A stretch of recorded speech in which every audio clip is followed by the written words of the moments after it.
yang di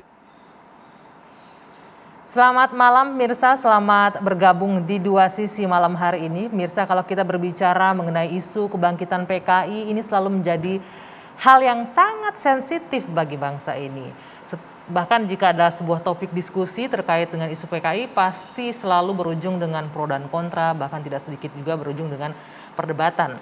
Nah, baru-baru ini ada pernyataan dari Panglima TNI Jenderal Andika yang menyebutkan mencabut kebijakan larangan keturunan PKI untuk mendaftar di TNI itu dicabut.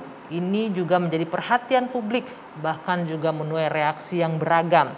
Ada yang mengkritik karena dinilai memaafkan kejahatan PKI, dan mungkin ada juga yang beranggapan bahwa ini merupakan angin segar untuk kembali tumbuhnya paham komunis di tanah air. Dan tidak sedikit juga yang mengapresiasi karena menghilangkan diskriminasi dan juga angin segar untuk rekonsiliasi nasional. Tapi yang tersisa sekarang di masyarakat adalah pertanyaan, ketika keturunan PKI boleh menjadi anggota TNI, setujukah? Ini akan kami diskusikan malam hari ini di Dua Sisi bersama saya, Dwi Anggia. Ini apa ini kok mendadak bicara soal anak PKI boleh ikut tes? Untuk waktu lama itu masyarakat sudah terbiasa dengan berselingkungan.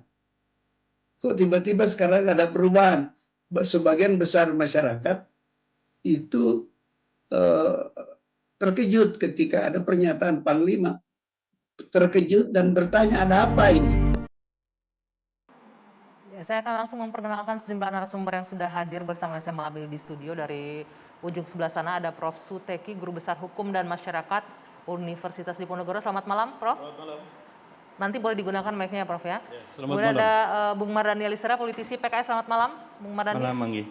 Ya, dan di sebelah kiri saya ada Pak Ilham Aidit. Ini anak dari tokoh PKI DN Aidit. Selamat malam, Pak Ilham. Selamat malam, selamat malam. Di ujung sana ada Laksamana Muda TNI Purnawirawan Sulaiman B. Ponto, mantan Kabais TNI. Selamat malam, Pak Ponto. Selamat malam.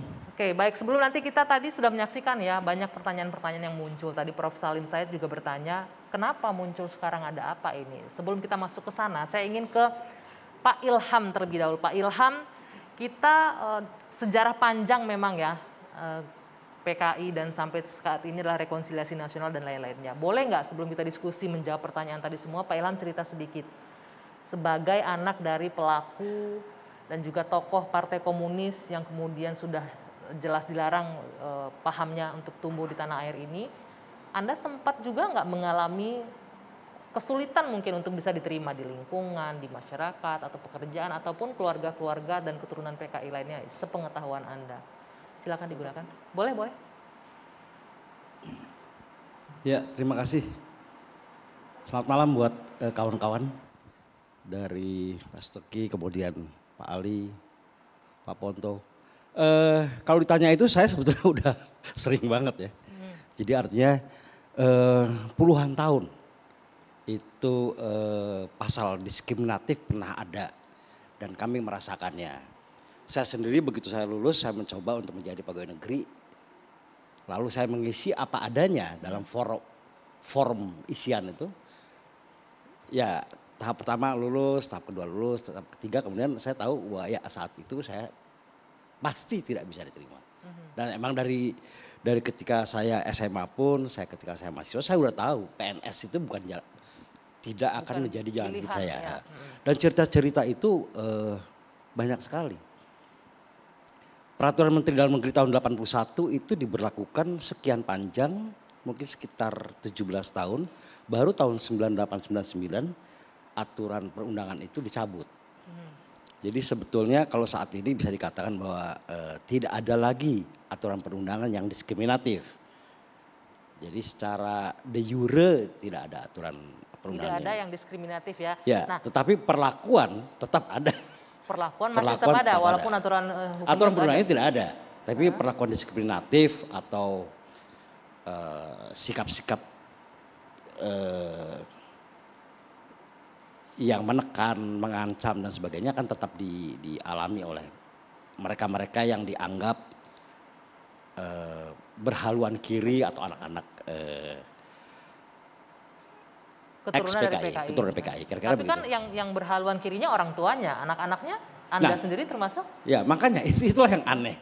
Bahwa saya rasa di dunia ini cuma ada satu negara yang kemudian memberlakukan diskriminasi kepada turunannya. Kalau misalnya katakan PKI dinyatakan bersalah ketika itu, maka mereka didiskriminasi, mereka dihukum, bahkan dipenjara, dibunuh dan sebagainya. Lalu anak-anaknya, cucunya, itu ada peraturan perundangan yang menyebutkan bahwa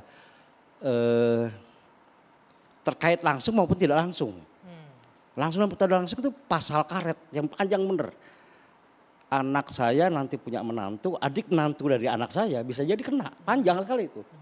Nah itu yang mungkin hanya terjadi di Indonesia dan menurut saya itu sangat tidak sehat.